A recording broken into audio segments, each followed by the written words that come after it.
What's up, everybody? Corey Hughes, Bloody History. I just made the decision like 10 fucking seconds ago to hit record, so I guess I'm doing a show tonight. Today we're going to talk about David Atlee Phillips. There's a lot of speculation over David Atlee Phillips being Maurice Bishop and handling Oswald, and, you know, the more I fucking try to wrap my head around this, the more I realize it's complete bullshit. Complete fucking nonsense. David Atlee Phillips was not involved with Oswald because Oswald never went to Mexico City. There you go. There you go. So all the rigmarole about motherfucking David Atlee Phillips and handling Oswald and all that shit, you can just throw right out the window because the only person who went to Mexico City, and they went 3 times, provably, was Kerry Thornley. So, yeah. So what I want to do first is we're going to go ahead and we're going to read what is known as the AMLASH Legacy. So a cryptonym, just so I can point out, you'll see a lot of cryptonyms like AMLASH or like Li Onion, right? And most people, they just pronounce them as one word, right? And technically it's not. The first 2 letters, sometimes you will see a slash and then the rest of the 4. And that's how they should always be interpreted. AMLASH, right? Li Onion, RX Zim. Bonus points for anybody who knows who RX Zim was. What was RX Zim the cryptonym for? Without fucking Googling it, assholes. All right. So, it'll always be 2 letters, slash, and then the rest. Technically, like ZR/rifle, right? ZR Rifle was the assassination recruitment program that employed QJ Win, right? Jean-Pierre Lafitte and the other QJ Win in Madrid, Otto Skorzeny. So I should do a show just on cryptonyms and go over a whole bunch of them. There's a lot of information on cryptonyms now. There's some confusion on cryptonyms because cryptonyms sometimes got recycled in different places, right? So they just, you know, what is it all about? What is the need for a cryptonym? Why do you need a cryptonym at all? 2 words. Plausible deniability, right? Spycraft, tradecraft, all their shady misdirection shit they do is all for plausible deniability, right? So we're going to start off. This is an outline, or at least a brief summary, chapter by chapter, of the novel allegedly written by David Atlee Phillips. Now, Ryan Dawson's led me to believe that there's a full copy of the book out there, but I don't believe that. Not anymore. I've dug high and low, and this, what my guys in the chat, Jim, Ergo, and Tony found. This is the most complete summary of the book that I've found. Leads me to believe that a full manuscript either doesn't exist or is hidden in the document somewhere. But it's called The AMLASH Legacy, a novel by David Atlee Phillips. It says, first sheet contains a scene in which a young man with a briefcase full of cash appears in the office of Seymour Penfield, CPA, PA, and inquires about the taxability of a cash bequest he has inherited from his father. Chapter 1, the 6th of April. Don's father, Harold Harrison, and in brackets it says David Phillips, dies in Mexico City. Don is, quote, the son of the CIA's top Latin America covert action officer, and then after Chile, ... Chapter 2, outline, the 7th of April. Homer Keyes, 65, freckled, wizened, brilliant, effective, intelligent officer, breeds Labrador retrievers in San Antonio. Willard Bell, and in brackets it says Winston Scott, CIA chief stationed in Mexico City, who succeeded Harold Harrison when he retired in 1975. Don and Homer drive to Cuernavaca to reminisce about Don's father. Don and Homer are named co-executors of the estate. The will includes a $50,000 bequest to maintain Don's mother, Virginia Harrison, in asylum where she has been confined for many years.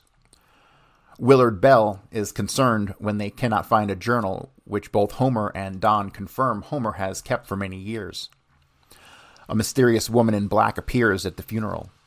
After the funeral, Don and Homer see her drive away in a limousine with the low-digit license plates which only high Mexican officials have. Don returns to his wife, Elaine, to find a stranger named Douglas waiting. Chapter 3, the 8th of April. Douglas is 6'4" tall. Says he was in a special projects unit outside the agency, very deep. Says he's responsible for Harold's becoming a spook. Douglas has a briefcase with $400,000 in it. Homer Keyes. Is Douglas wearing a wig? Douglas gives Don a letter from his father. The letter says that after January 1st, 1986, he should go to the Banco Mercantil and Comercio on Insurgentes Avenue in Mexico City with his identification, and he will get a letter explaining the $400,000. Chapter 4, the 9th of April. Don visits mother, who, following unexplained trauma in Mexico City in late 1963, suffered from catatonia, a form of dementia praecox. Laszlo Hermes, and in brackets it says Gaten Fonzie, a staff investigator for the newest congressional committee to investigate the JFK assassination, asks Don to visit congressional chambers the next day to talk about his father. Don goes to House Annex No. 2. Hermes is responsible for investigating allegations of a Cuban exile, in brackets it says Antonio Veciana, who had worked for CIA against Fidel Castro. Quote, the exile claims he attended a meeting on the last day of October before the November assassination of JFK. There were 2 Americans present. One was a CIA man the exile knew only as Paul Wilson, and in brackets it says Maurice Bishop. The other was Lee Harvey Oswald. End quote. And then a new paragraph. Quote, the exile has testified under oath that his CIA cryptonym was AMLASH 4, that ... The American he knew as Paul Wilson wore a hat with the initials HH in the band, and that the physical description the Cuban provided was similar to Don's father, Harold Harrison. Don decides to investigate the Kennedy assassination. He considers going to Park Roads, and in brackets it says Mark Lane. A publicity-seeking assassination buff, but a friend advises him instead to see Richard Grace III, and in brackets it says Bud Fensterwald, a more serious and respected student of the assassination. Grace, who is blind, lives in a penthouse in Arlington Towers complex. He is a very wealthy, well-known supporter of kooky causes, especially those of the New Left.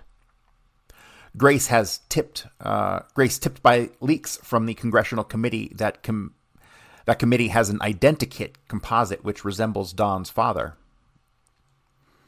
Chapter 7, the 12th of April. Homer Keyes arrives. The CIA has asked him to liaison between the CIA and Don until Don testifies before the committee. Homer offers to go to Mexico City with Don, who has kept $10,000 of the $400,000 to investigate the assassination. Chapter 8, the 13th of April. Don and Homer go to the bank in Mexico City, and Homer attempts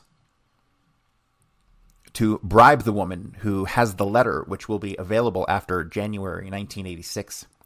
Homer asks Bell, the station chief, for the name of the owner of the limousine in which the woman dressed in black at the funeral rode. Bell is evasive, but it turns out she is Senora Maria Sola de Mendez, a Mexican cabinet minister. Homer succeeds in bribing the woman bank official by giving money to her favorite charity. She provides the letter from Don's father, which reads, quote, I was one of 2 case officers who handled Lee Harvey Oswald. After working to establish his Marxist bona fides, we gave him the mission of killing Fidel Castro in Cuba. I helped him when he came to Mexico City to obtain a visa, and when he returned to Dallas to wait for it, I saw him twice there. We rehearsed the plan many times. In Havana, Oswald was to assassinate Castro with a sniper's rifle from the upper floor window of a building on the route where Castro often drove in an open Jeep. Whether Oswald was a double agent or psycho, I'm not sure, and I don't know why he killed Kennedy. But I do know he used precisely the plan we had devised against Castro. Thus, the CIA did not anticipate the president's assassination, but it was responsible for it. I share that guilt.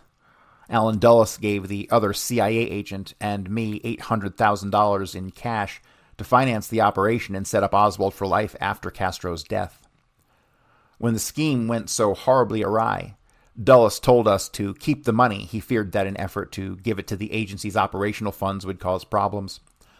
I asked my colleagues to hold half for delivery to you after my death. If he has not done that, something must have happened to him, or maybe he just turned greedy. You can imagine how this sad history has troubled me. Many times I have thought of revealing the truth, but somehow I couldn't.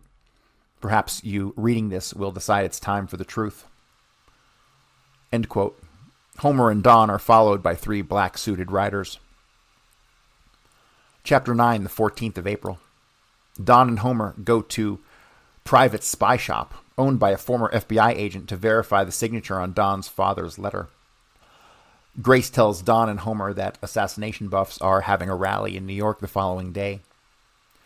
Park Rhodes, author of books which claim the CIA and FBI are responsible for the JFK and MLK assassinations, will reveal new data about the Mexico City connection in the JFK case. Don and Homer decide to attend the rally. They learn that Don's father's signature is authentic. Chapter 10, the 15th of April. Don and Homer attend Buff's rally and find Douglas present. Don disguises himself as a hippie, and Homer gets a photographer to snap photos of Douglas, claiming he is a spy. Don learns there has been a break-in at his home, but only rock records and a 6-pack of beer taken. Chapter 11, the 16th of April. Homer studies photos, never knew Douglas at the CIA's counterintelligence division.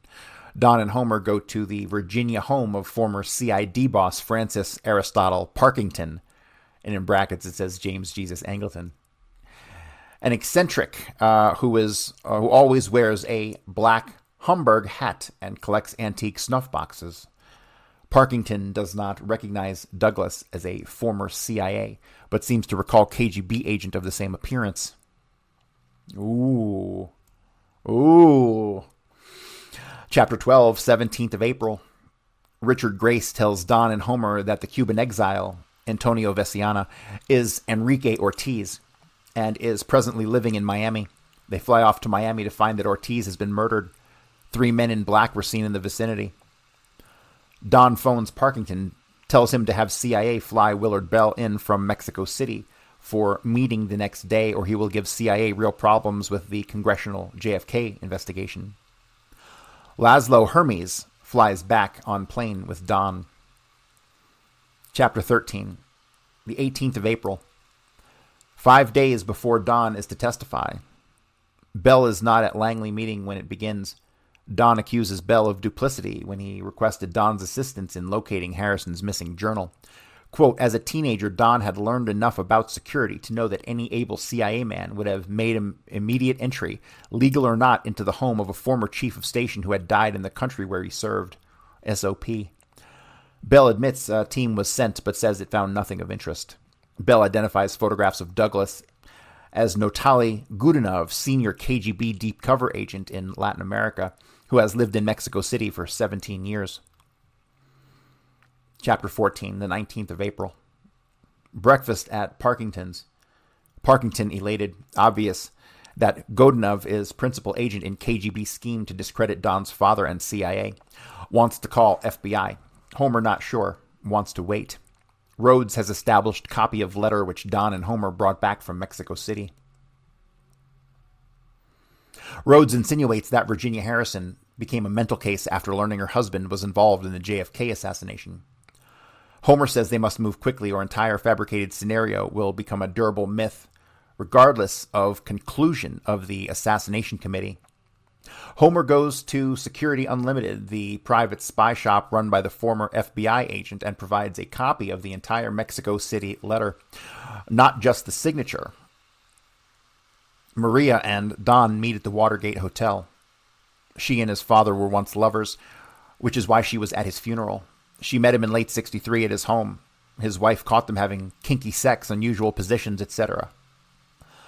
Security Unlimited reports that the paper of the Mexico City letter is authentic, but that the original typing, a poem, had been chemically removed and replaced by the false message. The new letter had recently been retyped. A photograph of a dress-up party on a cruise ship turns out to be a Halloween party. The passenger list should prove that Harold Harrison was on the high seas on the last day of October before November assassination of JFK. Don suspected Exile's story because he recalls father used razor blade to cut laundry marks from clothes before operational trip. Certainly, he would never have been so unprofessional as to wear a hat with his true initials in the band, had he been really meeting with Oswald. Don plans trip to get bank employee to confirm his suspicion that Godunov bribed her to pretend to be the custodian of fabricated letter. He finds that the bank employee died in an auto accident. Chapter 15, 20th of April. It is only 48 hours before Don is to testify before the assassination committee. Don wants to confront KGB to clarify its involvement in the assassination. Andrei Novikov, intelligence chief at Soviet embassy. Don tells Novikov that his testimony will involve Godunov and Soviet Union in JFK assassination. Don and Homer and Parkington visit Richard Grace. Quote, Grace is disturbed. One of his researchers has come up with a magazine article written several years prior by Laredo in which Hermes described himself as paranoid on the subject of the JFK assassination and convinced that CIA is involved. Don goes to the Soviet embassy. Novikov tells him that Douglas had defected several weeks ago to the CIA. Russians do not know where he is. Godunov absconded with $400,000 in KGB operational funds, and the Soviets want it back. Don goes to Homer and Parkington. Parkington scoffs, claiming KGB is attempting to distance itself from an operation gone awry. Homer says it is time to advise the CIA and FBI. At home, Elaine says Godunov, calling himself Douglas, has just called and wants to meet with Don. Chapter 16, 21st of April. Don wants to meet Godunov. Homer disagrees, too dangerous. Parkington suggests a trap.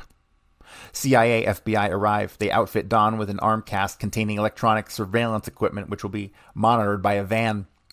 Godunov is to meet Don at a payphone by the Rayburn building. Godunov calls Don at the payphone and tells him to go to the subway station, which he does. 3 men in black suits also get on the train. Thus, they have outwitted the electronic surveillance. They go to National Airport, stop, and then come back. Don is forced off train at Arlington Cemetery stop. Eventually, he ends up at Arlington House after having been drugged. Wasn't Arlington House the name of the place that Kerry Thornley ended up going to work up in Virginia near CIA headquarters? Just saying, Chapter 17, 22nd of April.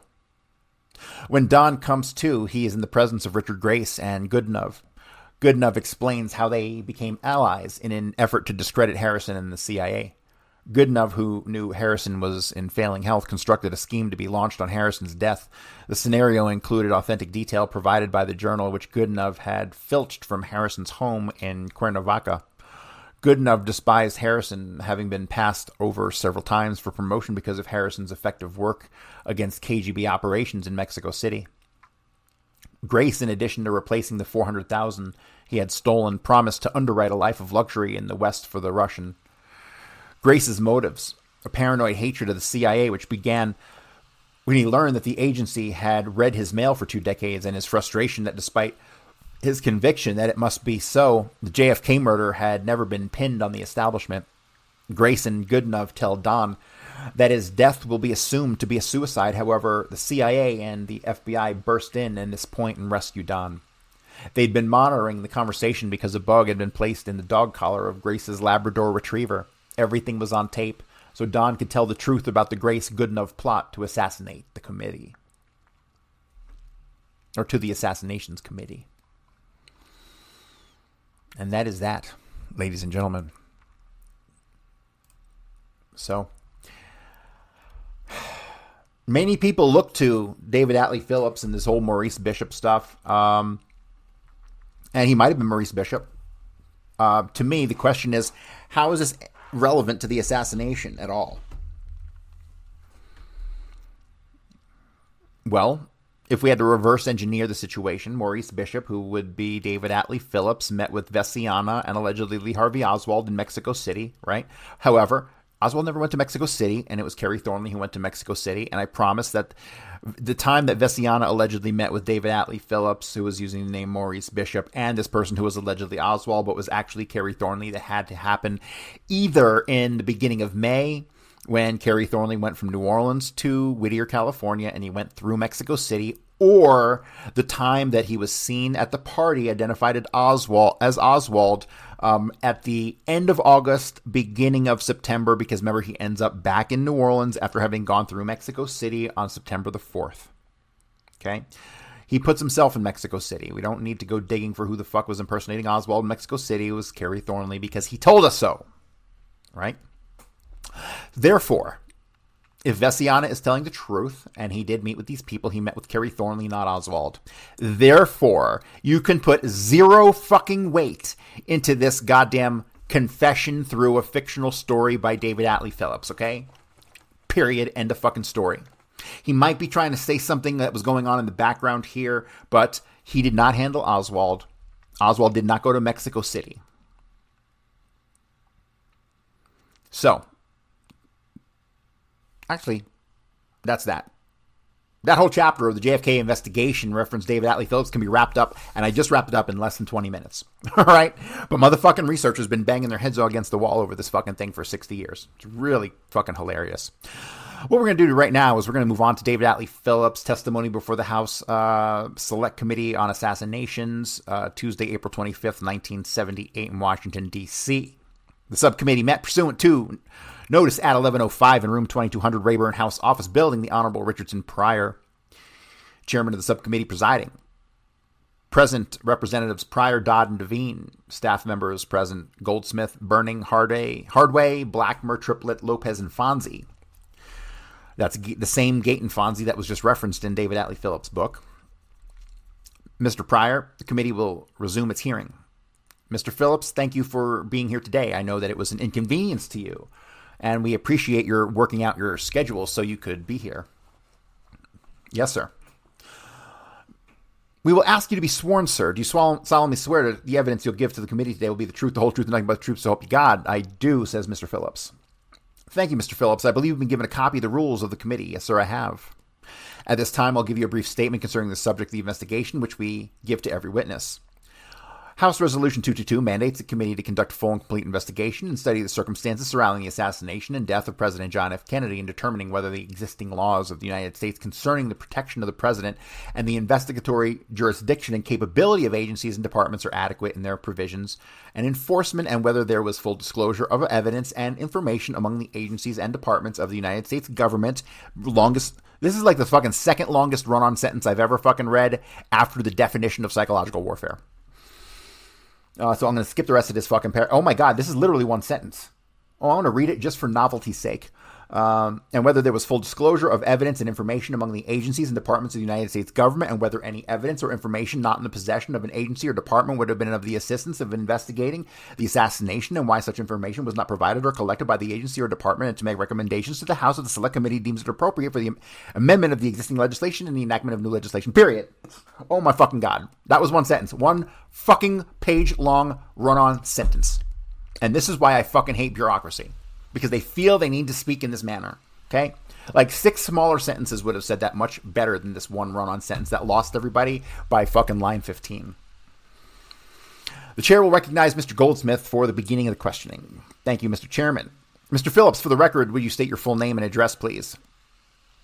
David Atlee Phillips, Bethesda, Maryland, blah, blah, blah. Mr. Goldsmith then says, Mr. Phillips, are you a former employee of the CIA? Yes, I am. Would you give the committee a summary of the positions that you held while you were at the agency?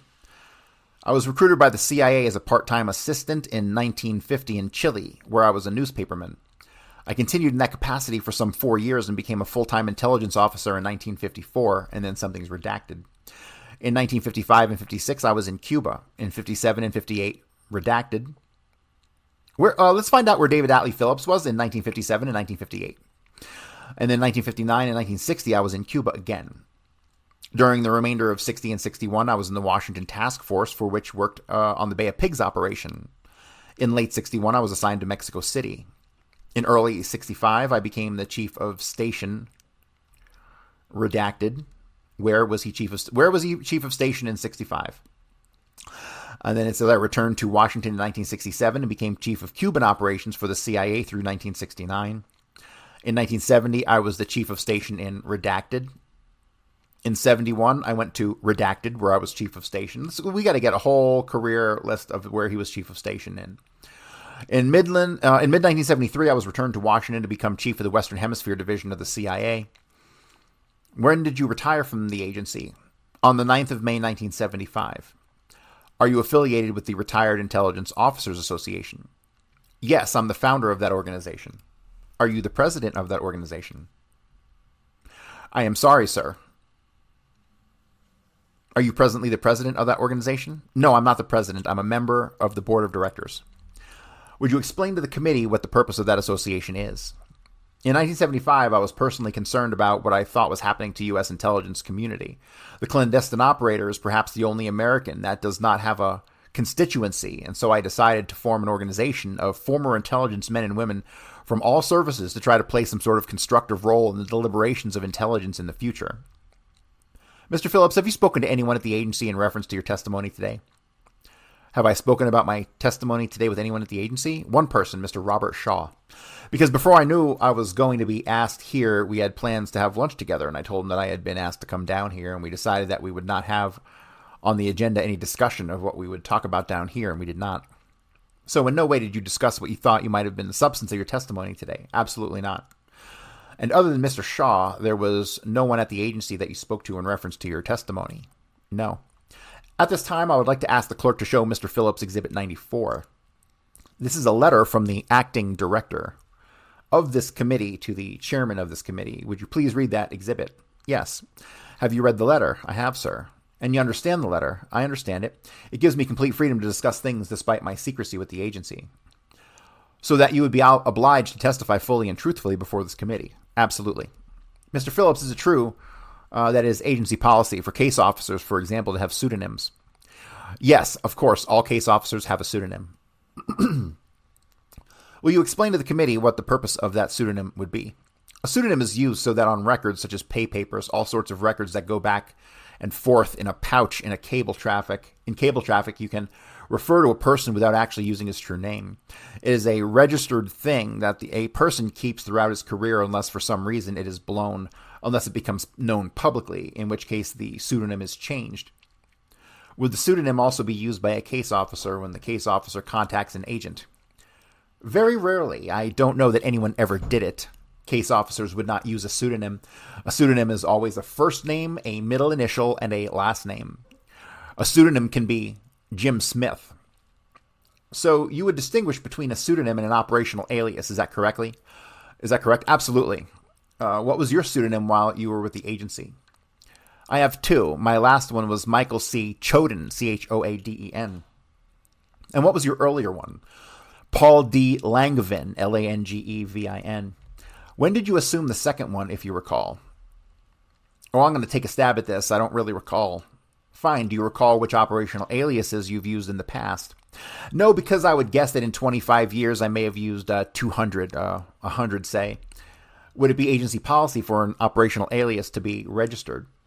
Not necessarily formally. A pseudonym, yes, is registered and you push the buttons and it comes out of a machine.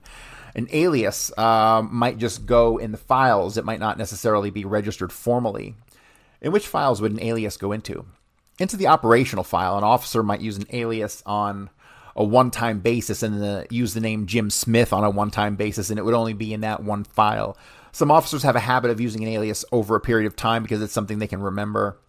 I remember that I had one alias I used on more than one occasion, which was the first name of one of my good friends in high school and the last name of one of my good friends in high school so that I could remember. So your testimony then is that the agency does not have essentially a registered index of operational aliases. Is that correct? If they do, I was not aware of it. And your testimony would be that to the extent that there was any record of these aliases, it would be in the files. By files, do you mean that were located in the local station or at the headquarters? Both.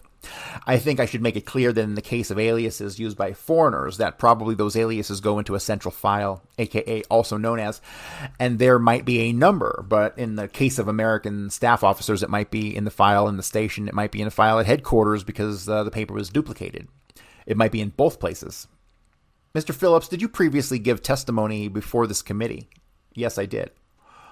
Was that in November? November 27th, 1976. The formal testimony before the chairman, I believe, was on a Saturday. I'm not sure of the date. I also talked to the staff the day before. I remember that it was the Thanksgiving holidays. Guys, if we could pull the November 27th, 76 David Atlee Phillips interview, I did not see that one when I was pulling data. Was that in 76? Yes, it was. For the purpose of review, I would like to go over with you and with the committee the substance of your testimony that day. First, you gave testimony pertaining to the nature of the CIA's Mexico City station surveillance and operations against the Soviet and Cuban embassies and consulates, specifically with regard to their photo surveillance operation and the wiretapping operations. Do you recall giving testimony to this effect? I did to the extent that I was aware of the details, but certainly I didn't talk about it. Mr. Goldsmith then says, understood. At the time, you also gave testimony regarding the procedures for delivering tapes from outside surveillance unit to the Mexico City station, for getting tapes transcribed, for erasing and reusing tapes, for dealing with conversations of special interests, for routing transcripts of conversations contained on the tapes to appropriate officers at the Mexico City station. Do you recall giving testimony to this effect? I do, to the degree that I knew the detail, and I recall at the same time that I gave the names of persons who knew better than I what the details were, yes. Fine, at that time you also gave testimony regarding the criteria that is applied for when an intercepted conversation was considered sufficiently important to warrant sending a cable to Washington, D.C. I don't recall that, but I am sure that I did. And then specifically, there was a discussion in reference to the Oswald visit to Mexico City. Do you recall that? Yes, I do. For the purposes of further clarification, you gave testimony regarding the substance of a transcript that you reviewed, and it pertained to an intercept of an Oswald conversation.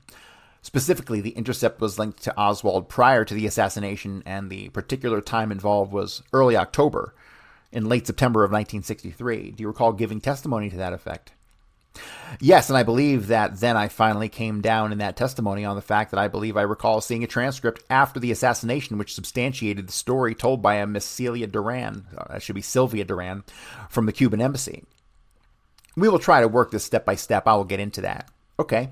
My recollection is that you discussed 2 intercepts and 2 transcripts, but first was the transcript that you reviewed in early October of 1963, and the substance of that and the thrust of that conversation was more or less as follows. Oswald was saying to Sylvia that he spoke to at the embassy, "What have you heard about my visa? What news do you have?" "Yes, sir, I recall." You also made the statement to the effect, "What's wrong? Why don't you do this?" That should be a statement to Oswald. Do you recall making that statement? "Sir, I don't." Do you recall indicating that your opinion was that Oswald intimated to the Soviets, "Well, you really should talk to me"? "Yes, I recall that." I see that you are hesitating somewhat. For purposes of refreshing your memory, I would like briefly to review that portion of the transcript with you. Will the clerk hand the witness a copy? Specifically, I would ask you to refer to page 51, line 12. Yes, sir. Read that paragraph, beginning at line 12, starting with 12 to 21. Yes, sir. If I may mention the context and circumstances under which it was given, the reason that I was called on that holiday weekend is that there was a story in the Washington Post by Mr. Ron Kessler, and that story came out in effect saying that I confirmed the fact that Oswald had offered something to the Soviets, and that the information about that first message was not passed to the Warren Commission. So those are the circumstances under which I was called out. I was working under the fact that I didn't think Mr. Kessler's report, without our various conversations on the subject, was an accurate reflection of what I thought. And so that paragraph was saying, in trying to recall these things, that perhaps it was my total perception in looking back when Lee Harvey Oswald was there trying to get a visa, and my feeling that he was saying to them, "Yes, you should give me one." Thinking about that, and I think I might have mentioned this, some of that may very well have come from the fact that afterwards I read that when he went to Mexico City, he went with some papers to show that he was a member of the Fair Play for Cuba Committee and so forth. All right, let me pause right here. What are we getting here again? What are we getting? We're getting the same thing we got with Ann Goodpaster, the same thing we got with Alan B. White. We're getting, "Oh, yeah, I remember making those statements there, but that's not correct. What I'm saying now is correct," right? So remember, the historical version is always correct and accurate, especially if they attempt to change it today, which is what they're fucking doing, and what he's doing here in this interview, right? I just picked up on that as we got to that paragraph. Mr. Goldsmith says, "I believe, Mr. Phillips, that you did at that time make a distinction between your recollection that was based upon the transcript that you reviewed in October of 1963 and events subsequent to the assassination. We will get into that distinction later on." All right. In addition, you also testified before the committee about an intercept that came to your attention after the assassination specifically. It was a conversation between Sylvia Duran and somebody else, and it was about Oswald. Do you recall that? Yes, I do. With regard to the transcript, the substance of your testimony was that it was treated in the normal way. The transcript was routed to a Mr. Manel, who was in charge of Soviet operations in Mexico City. Oh, yeah, guys, I know you already pulled the stuff on Mr. Manel, but if you can refresh it in the feed, I'd appreciate it. Mr. Manel, who was in charge of Soviet operations in Mexico City, and then later to you, and the reason it was routed to you was because of the Cuban mention in it. Do you recall giving testimony to that effect? Yes, I'm not sure that I said I was absolutely positive of that, but that is the way it should have happened, and I had that recollection. For purpose of further clarification, why don't we take a look at page 57, line 6, and have you read that section. Read through to line 10, please. All right.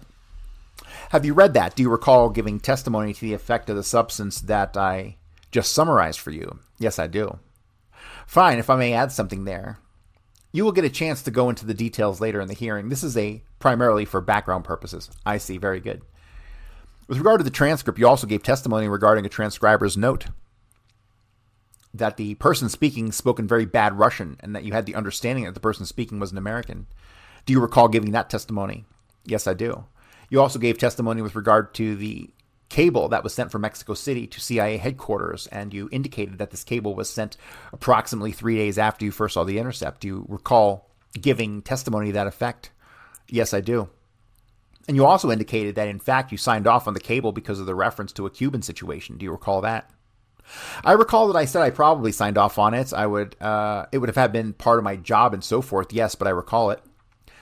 Fine. At the time, you also gave testimony explaining to the committee why the cable was sent out several days after the intercept came in. Yes. And specifically, you indicated that Mr. Manel was busy. He sometimes procrastinated. And in fact, you considered the cable important.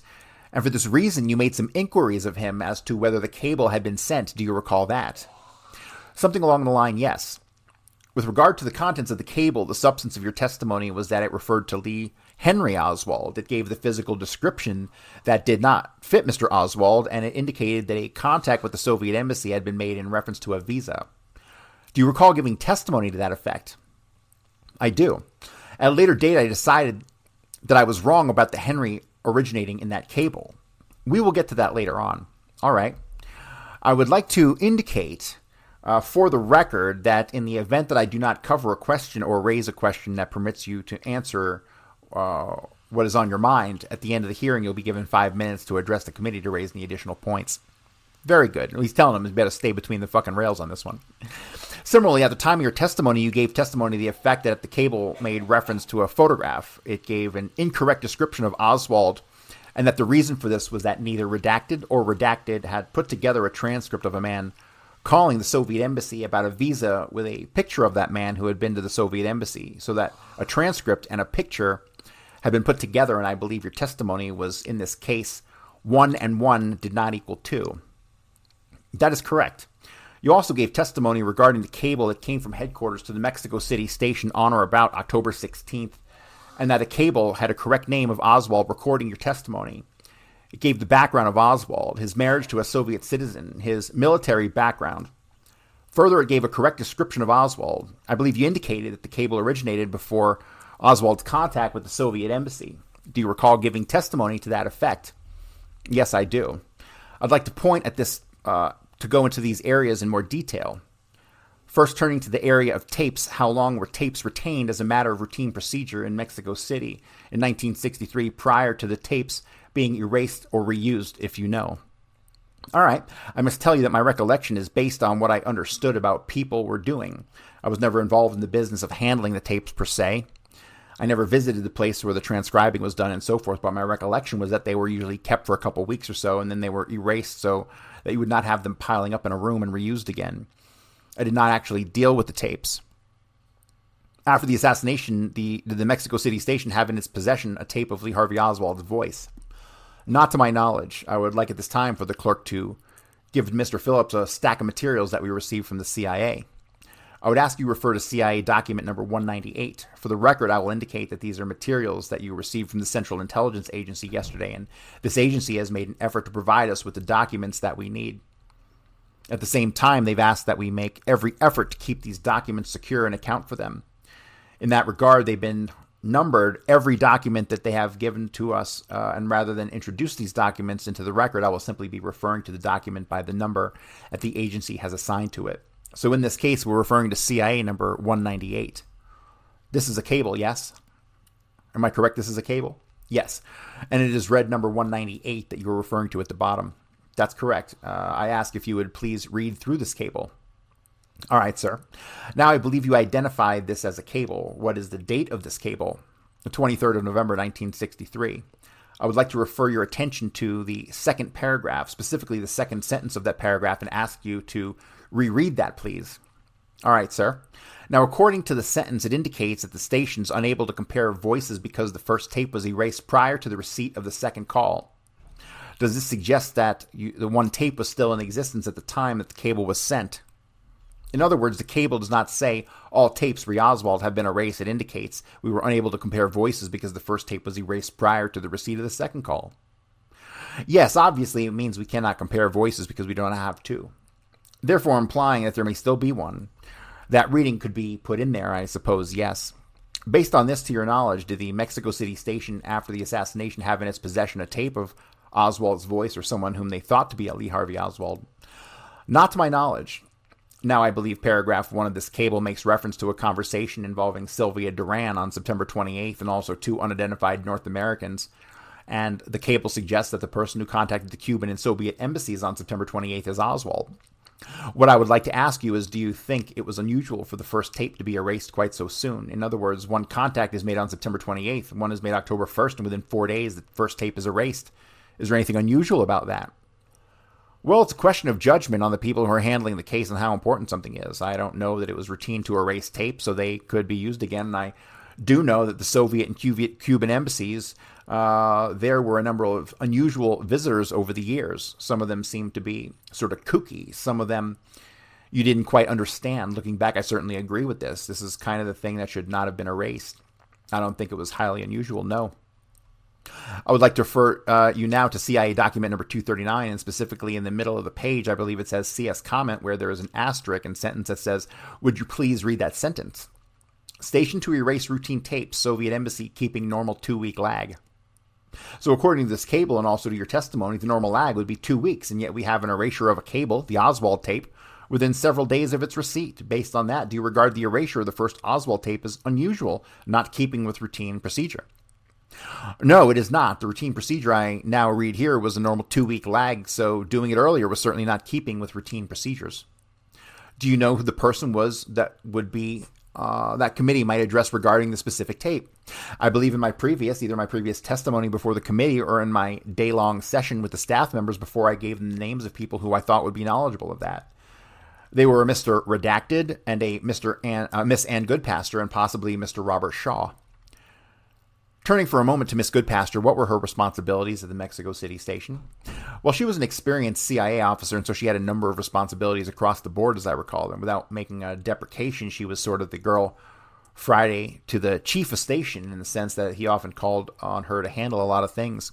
Specifically, though, however, I do recall that she did have some kind of sort of liaison with the outside unit where these tapes were done.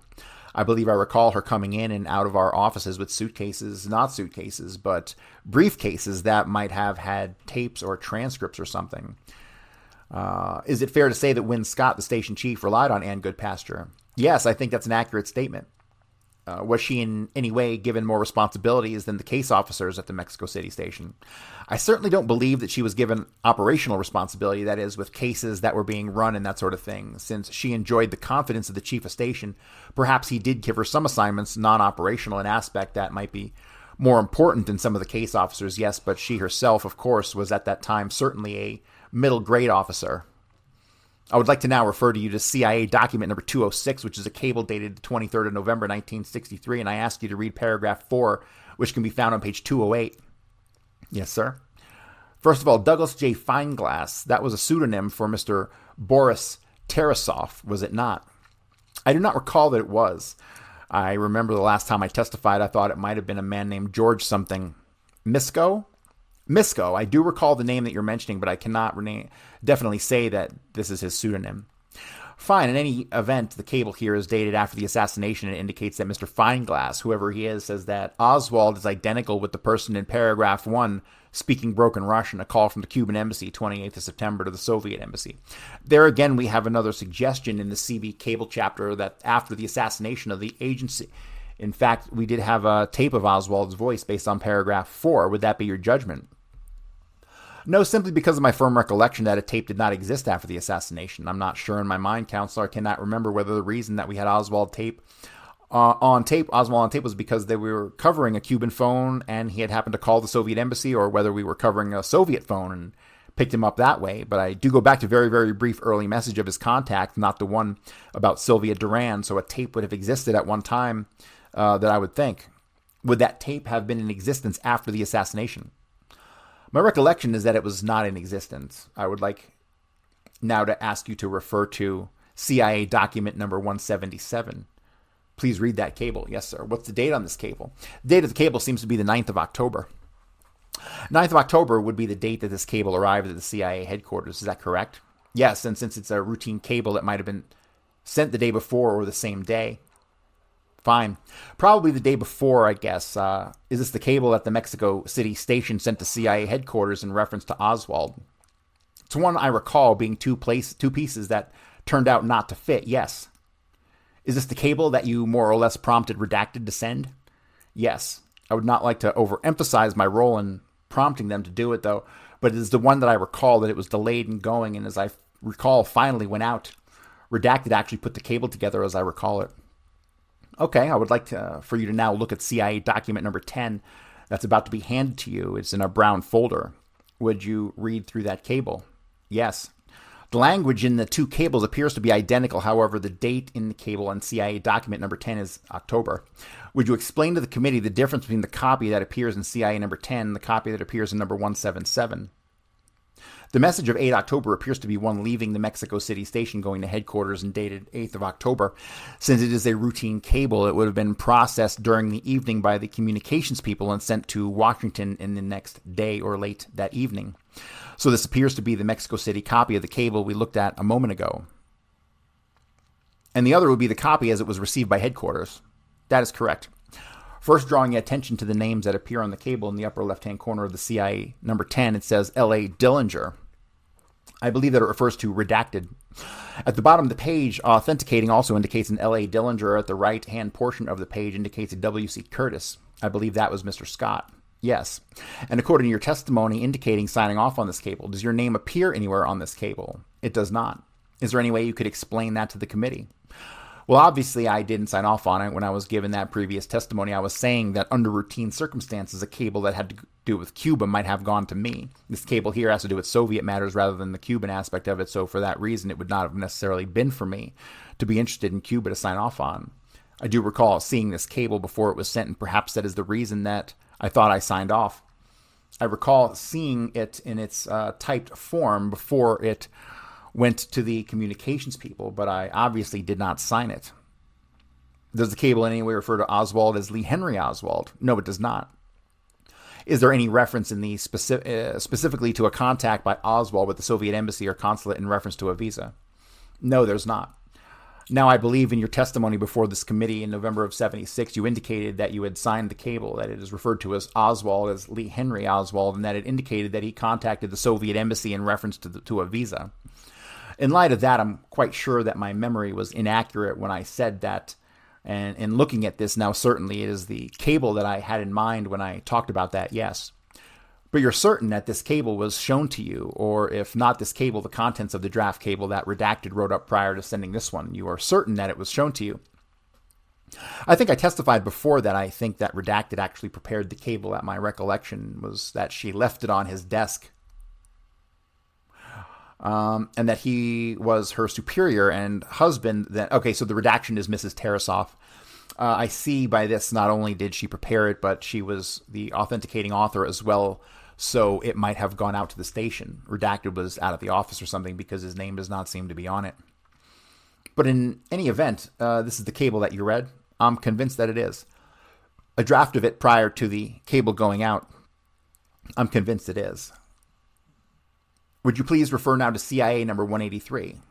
Should I read through it? Yes, please do. All right, and we're going to call it right here for today. We're on page 31 of 108. And this is David Atlee Phillips' testimony in front of the House Committee on Assassinations. And remember, all these people are full of shit. They all work for the CIA. That's going to do it for today, everybody. We'll be back tomorrow where we will continue with this. Thank you.